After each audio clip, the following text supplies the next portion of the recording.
How do you read the nice subway map? Imagine trying to navigate a city that's constantly moving, with lines crisscrossing in every direction. That's what riding the New York City subway can feel like if you don't understand the map. So, how do you make sense of it all? Well, the subway map isn't a traditional map with accurate distances or geographic details. Instead, it's a diagram that emphasizes routes, connections, and stations.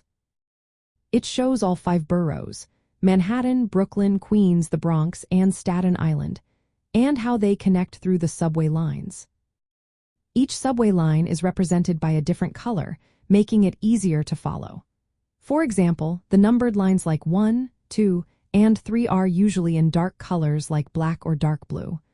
The lettered lines like A, C, and E are in bright colors like blue or purple. These colors help you quickly identify which train you need. Stations along each line are marked with dots.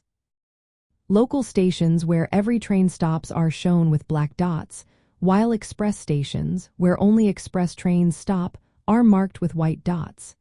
If you see a white dot, it means the train skips some stops to go faster. Transfers are key to getting around efficiently. When two lines intersect or run close to each other, they're connected by black lines on the map. If you see a station where 2 or more lines meet, you can switch trains there without paying again. It's a great way to save time and avoid long walks. The map also uses words like uptown and downtown to tell you which way the train is heading. Uptown usually means north, toward the Bronx or Harlem, while downtown means south, toward Lower Manhattan or Brooklyn. This helps you pick the right direction based on where you're going. Borough boundaries are shown on the map, along with major landmarks like Times Square, Central Park, or the Statue of Liberty. This helps you figure out which part of the city you're heading to.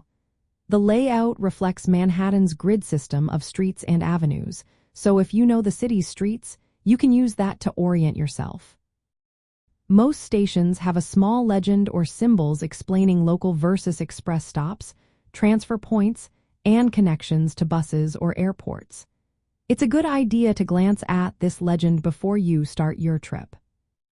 When planning your route, first find your starting station and your destination on the map. See which lines serve those stations and whether you need to transfer. Decide if you're heading uptown or downtown to pick the right train direction. Follow the color-coded lines and dots to trace your route visually. Be mindful of whether your train is local or express so you don't miss your stop or get delayed. If you're unsure, free paper maps are available at most subway stations. You can also use apps like Google Maps or the official MTA website for step-by-step directions that sync with the map. These tools can tell you exactly which train to take, when to transfer, and how long your trip will be. Getting comfortable with reading the nice subway map makes traveling around the city much easier. It helps you plan smarter routes, avoid confusion, and enjoy your visit without stress. Just remember, the key is to recognize the colors, dots, and transfer points, and you'll be navigating like a local in no time.